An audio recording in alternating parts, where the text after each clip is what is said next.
प्यारे प्यारे साथ संगत जी, बड़े प्यार से कहना धन निरंकार जी।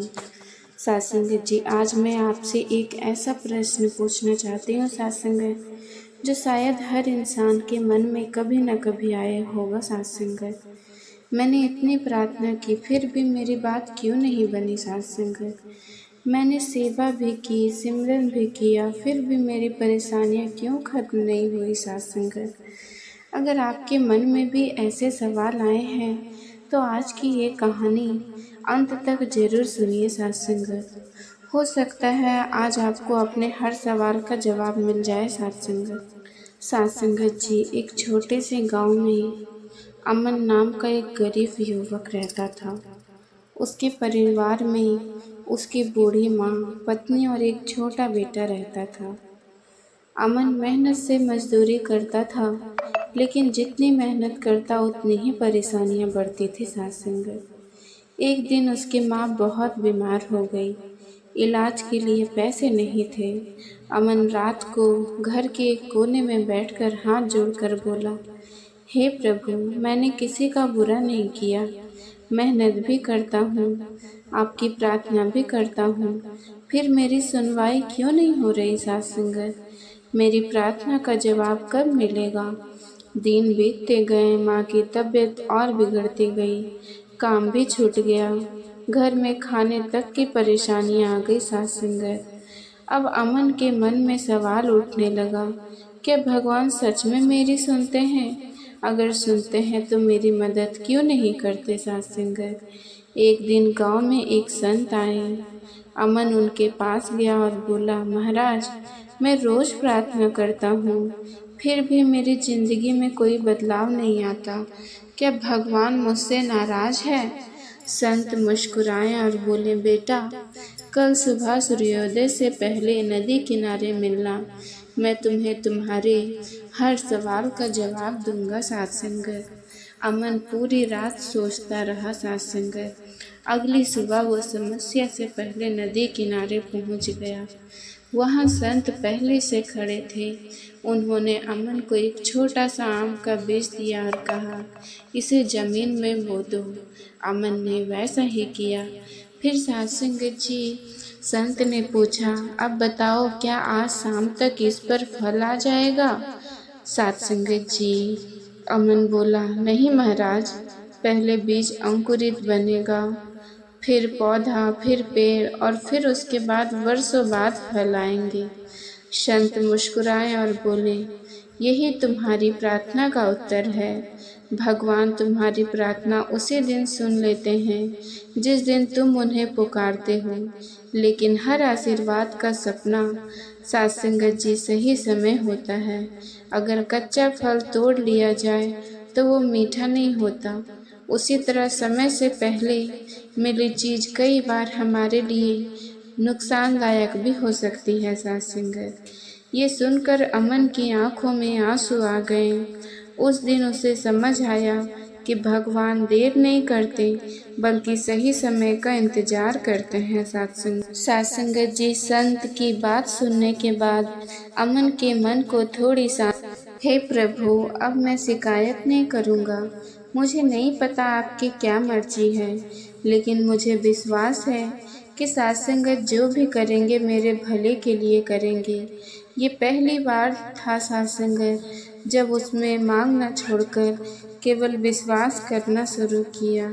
अगली सुबह वो काम की तलाश में निकला। पूरे दिन कोई काम नहीं मिला।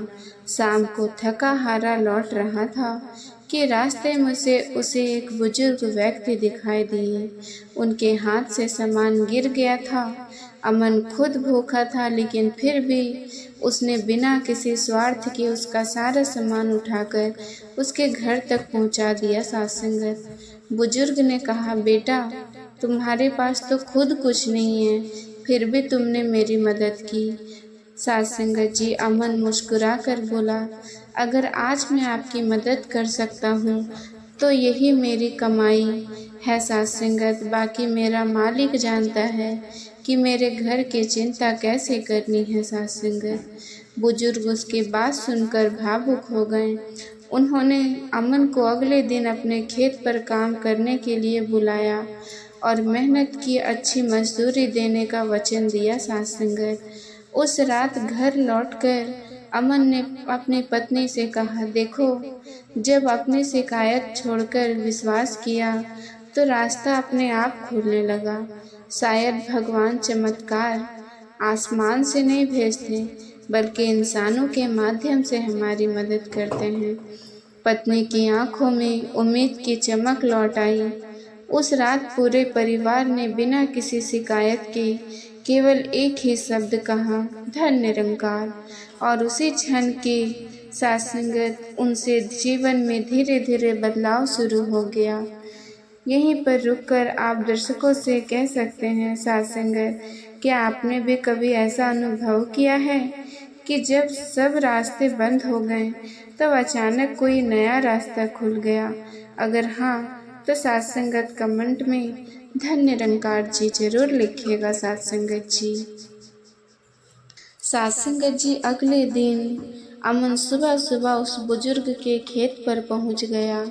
उसने पूरे मन से काम किया, ना उसने आराम की चिंता की, न शिकायत की। उसके चेहरे पर अब पहले जैसे बेचैनी नहीं थी, बल्कि एक शांत विश्वास था। शाम को पूरा काम साथ संगत जी हुआ। बुजुर्ग ने मजदूरी के साथ कुछ अनाज, दाल और फल भी दिए। अमन की आंखें भर आई। वो मन ही मन बोला, हे प्रभु, मैं तो सोच रहा था कि आपने मेरी प्रार्थना नहीं सुनी, लेकिन साथ संगत, आप तो पहले से ही मेरे लिए रास्ता बना रहे थे। कुछ दिन बीत गए। अमन रोज मेहनत करता और शाम को परिवार के साथ बैठकर निरंकार का धन्यवाद करता। एक दिन वही संत फिर गांव आए। उन्होंने संत से पूछा, साथ संगत, बेटा, अब बताओ, क्या भगवान ने तुम्हारी प्रार्थना सुनी? अमन ने मुस्कुराकर उत्तर दिया, महाराज, पहले मैं भगवान से अपनी इच्छा पूरी करने की जिद करता था। अब समझ आ गया है कि भगवान मेरी इच्छा नहीं, मेरा भला पूरा करते हैं। संत मुस्कुराए और बोले, यही विश्वास की असली पहचान है।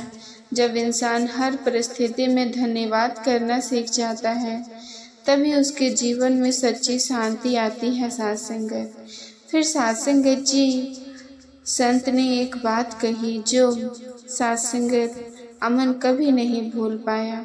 भगवान कभी तुम्हें खाली हाथ नहीं लौटाते, कभी वो तुम्हारी इच्छा पूरी करते हैं और कभी तुम्हें उससे भी बेहतर देने के लिए इंतजार कराते हैं। साथ संगत, ये बात अमन के दिल में उतर गई। कुछ महीने बाद वही बुजुर्ग जिनकी अमन ने मदद की थी, अपने शहर के व्यापार में उसे साथ ले गए। धीरे धीरे अमन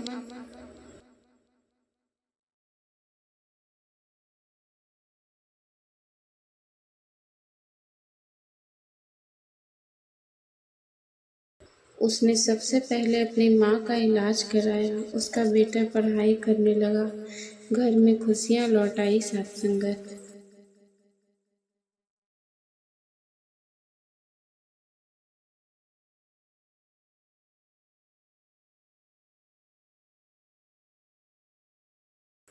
लेकिन एक बात नहीं बदली। हर रात सोने से पहले अमन हाथ जोड़कर सिर्फ एक ही बात कहता, धन्यवाद प्रभु, उस समय भी जब मेरी प्रार्थना पूरी नहीं हुई थी, क्योंकि आज समझ आया है कि आपकी हर देरी में भी मेरी भलाई छिपी हुई है। जब जीवन में देर हो रही हो तो विश्वास मत छोड़िए, क्योंकि कई बार भगवान हमारी मंजिल तैयार कर रहे होते हैं, जबकि हमें केवल इंतज़ार दिखाई देता है। साथ संगत जी, समय धीरे धीरे बीतता गया। अब अमन का जीवन पहले से बेहतर होने लगा था, लेकिन एक दिन उसके मन में सिर्फ एक सवाल उठा। वो सोचने लगा, अगर भगवान को मेरी मदद करनी ही थी तो मुझे इतना दुख क्यों दिया, इतनी लंबी परीक्षा क्यों ली? साथ संगत, इसी सवाल का जवाब पाने के लिए वो फिर संत के पास पहुंचा। संत उसे गांव से थोड़ी दूर एक पहाड़ी पर ले गए। वहां से पूरा गांव दिखाई दे रहा था। संत ने पूछा, अमन, तुम्हें क्या दिखाई दे रहा है? अमन बोला, महाराज, मुझे खेत, घर, पेड़ और लोग दिखाई दे रहे हैं। संत मुस्कुराए और बोले, जब तुम अपने घर में बैठे थे तब तुम्हें केवल अपनी परेशानी दिखाई देती थी, लेकिन जब तुम ऊंचाई पर आए तो पूरा दृश्य बदल गया। फिर उन्होंने कहा, साथ संगत, बेटा, भगवान भी हमारे जीवन को ऐसे ही ऊंचाई से देखते हैं। हम केवल आज का दुख देखते हैं, लेकिन वो आने वाले कल की खुशी में भी देख रहे होते हैं। साथ संगत जी, अमन चुप हो गया। महात्मा ने कहा, अगर उस दिन तुम्हें बिना संघर्ष के सब कुछ मिल जाता तो क्या तुम धैर्य सीख पाते? क्या तुम दूसरों को दर्द समझ पाते? क्या तुम्हारा विश्वास मजबूत बन पाता? साथ संगत, अमन की आंखों से आंसू बहने लगे। उसे एहसास हुआ कि उसके सबसे बड़ी कमाई धन नहीं बल्कि विश्वास था। कुछ दिनों बाद अमन ने एक निर्णय लिया। साथ संगत जी, उसने अपने गांव के करीब बच्चों की पढ़ाई में मदद शुरू की। जो भी भूखा मिलता उसे भोजन कराता, जो दुखी मिलता उसे हिम्मत देता। लोग उससे पूछते, तुम इतना सब कुछ क्यों करते हो? अमन मुस्कुराकर सिर्फ इतना कहता, क्योंकि जब मैं दुख में था तब भगवान ने भी मेरी मदद इंसानों के माध्यम से की थी।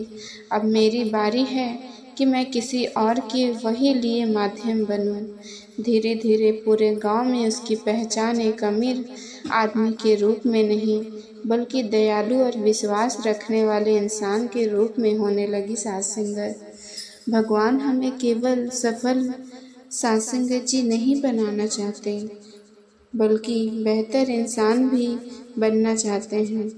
कई बार संघर्ष हमारी सजा नहीं बल्कि हमारी तैयारी होती है। साथ संगत जी, कई वर्ष बीत गए।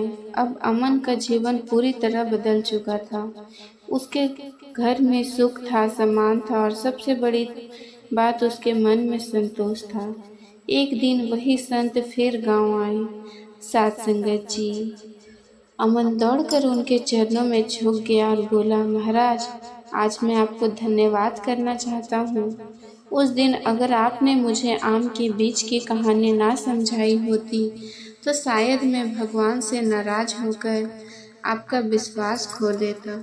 संत ने मुस्कुराकर कहा, नहीं बेटा, मैंने तुम्हें कुछ नहीं दिया, मैंने केवल तुम्हें वह सिखाया जो भगवान से पहले तुम्हारे जीवन में कर रहे थे। फिर संत ने अमन को गांव के बाहर एक पुराने पेड़ के पास ले गए। जाकर कहा, क्या तुम इस पेड़ को पहचानते हो? अमन ध्यान से देखने लगा। अचानक उसे याद आया, महाराज, यही तो वो आम का पेड़ है जिसका बीज आपने मुझसे वर्षों पहले लगाया था। साथ संगत, पेड़ अब फलों से लदा हुआ था। संत बोले, जिस दिन तुमने ये बीज बोया था उस दिन तुम फल चाहते थे, लेकिन अगर उसी दिन फल मिल जाता तो क्या ये संभव था? अमन ने सिर झुका लिया और कहा, नहीं महाराज, हर चीज का अपना समय होता है। संत ने कहा, यही बात तुम्हारी प्रार्थनाओं पर भी लागू होती है। भगवान तुम्हारी हर परीक्षा सुनते हैं, लेकिन वो सही समय पर उसका उत्तर देते हैं। कभी कभी वो तुम्हें वही नहीं देते जो तुम मांगते हो, बल्कि वह देते हैं जिसकी तुम्हें वास्तव में ज़रूरत होती है। अमन की आंखों से आंसू बहने लगे। उसने हाथ जोड़कर कहा, हे प्रभु, पहले मैं आपसे पूछता था, आप मेरी सुनते क्यों नहीं? आज मैं कहता हूँ, धन्यवाद कि आपने मेरी बात साथ संगत जी अपने सही समय पर पूरी की। उस दिन के बाद अमन जब भी किसी दुखी इंसान को देखता तो उससे केवल एक बात कहता, अगर आज तुम्हारी प्रार्थना का उत्तर नहीं मिला तो विश्वास मत छोड़ो, हो सकता है भगवान अभी तुम्हें उस उत्तर के योग्य बना रहे हैं। साथ संगत जी, अमन का जीवन अब शांत और सुखी था। गांव के लोग उसका सम्मान करते थे, लेकिन जीवन की सबसे बड़ी परीक्षा अभी बाकी थी। एक दिन अचानक गांव में भयंकर बाढ़ आ गया। तेज बारिश, उफनती नदी और चारों तरफ तबाही। लोग सासंग जी अपने घर छोड़कर भागने लगे। खेत डूब गए। कई परिवारों के पास खाने के लिए भी कुछ नहीं बचा। अमन का अपना घर भी पानी में घिर गया। सासंग पत्नी घबराकर बोली, अब क्या होगा? हमने जो कुछ वर्षों में कमाया था सब खत्म हो जाएगा। अमन ने शांत स्वर में कहा, जो कुछ मिला था वह भी भगवान का था। अगर आज चला जाए तब भी विश्वास नहीं होगा। सासंग उसने सबसे पहले अपने परिवार को सुरक्षित जगह पहुंचाया। फिर वो वापस गांव लौटा। पत्नी ने पूछा, सासंग आप वापस क्यों जा रहे हो? वहाँ तो खतरा है। अमन बोला, अगर मैं सुरक्षित होकर भी दूसरों की मदद ना करूं, तो मेरे विश्वास का क्या अर्थ? उसने कई लोगों को बाढ़ से बाहर निकाला। बच्चों को अपने कंधे पर बैठाकर सुरक्षित स्थान पर पहुंचाया। बुजुर्गों को सहारा दिया। जो थोड़ा बहुत अनाज उनके पास बचा था वो भी जरूरतमंदों में बांट दिए। गांव के लोगों ने कहा, अमन तुमने अपना सब कुछ दूसरों पर लुटा दिया, अब तुम्हारे पास क्या बचेगा? अमन मुस्कुराया और बोला, जिसने मुझे खाली हाथ से यहाँ तक पहुँचाया वही आगे भी संभालेगा। मेरा सहारा मेरा विश्वास है। कुछ दिनों बाद जब बाढ़ का पानी उतर गया तो सरकार और कई समाज सेवी संस्थाएं गांव पहुंची। उन्होंने देखा कि सबसे कठिन समय में लोगों की सबसे ज़्यादा मदद सासंगत अमन ने की थी। अमन को सम्मान मिला, लेकिन सम्मान से भी बड़ी बात यह थी कि उसके मन में कोई घमंड नहीं था।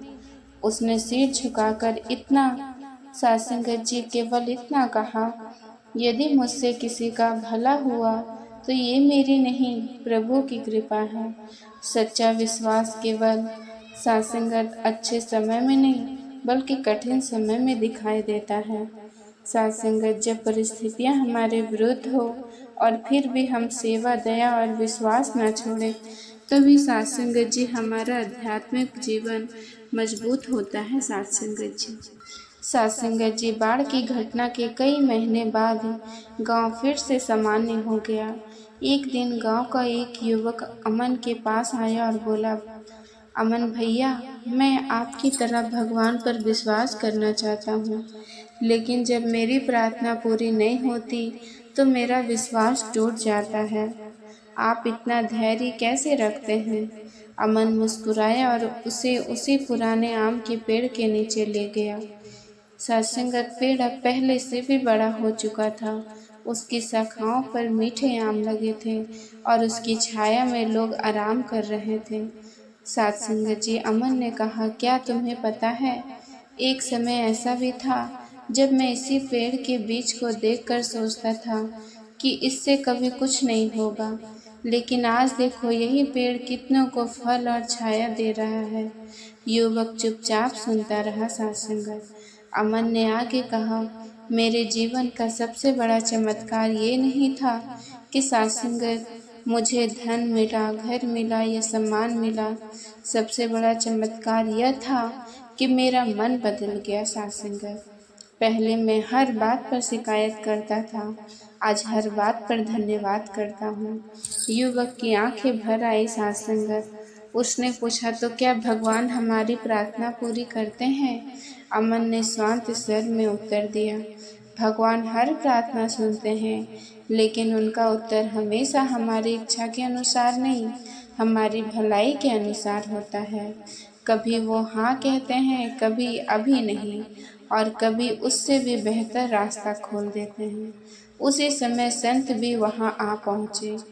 उन्होंने दोनों की ओर देखकर कहा, जिस दिन इंसान शिकायत छोड़कर कृतज्ञता सीख लेता है, उसी दिन से उसके जीवन में सच्ची शांति शुरू हो जाती है। उस दिन पूरे गांव ने मिलकर निरंकार का धन्यवाद किया। सासंगत जी, अमन ने हाथ जोड़कर कहा, हे प्रभु, अब मैं आपसे कुछ मांगने नहीं आया। आपने मुझे जो सबसे बड़ा उपहार दिया वो है आप पर अटूट विश्वास। ये मेरे जीवन के सबसे बड़ी दौलत है। सत्संगत जी, इस कहानी से हमें यही सीख मिलती है, भगवान हमारी हर प्रार्थना सुनते हैं, कभी उत्तर तुरंत मिलता है, कभी देर से, क्योंकि सही समय का इंतजार भी भगवान की योजना का हिस्सा हो सकता है। हर अच्छी चीज़ को समझ लगता है सत्संग। जैसे बीज को पेड़ बनने में समय लगता है, वैसे ही जीवन में अच्छे परिणाम भी समय लेकर आते हैं। संघर्ष केवल दुख देने के लिए नहीं आते, बल्कि हमें बेहतर बनाने के लिए भी आते हैं। जब सारे रास्ते बंद दिखे, तब भी निराश होने के बजाय विश्वास बनाए रखना। साथ संगत अमन ने अपनी परेशानी के बावजूद दूसरों की मदद की। यही सच्ची इंसानियत है। जो व्यक्ति हर इस परिस्थिति में ईश्वर का धन्यवाद करता है, उसके मन में शांति बनी रहती है।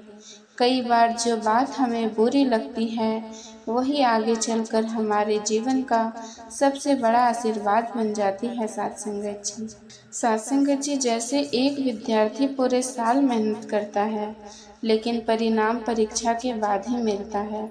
अगर वो बीच में पढ़ाई छोड़ दे तो सफलता नहीं मिलेगी। उसी तरह भगवान भी पहले हमारी परीक्षा लेते हैं, फिर हमें आशीर्वाद देते हैं। धैर्य और विश्वास के बिना प्रार्थना का फल अधूरा रह जाता है।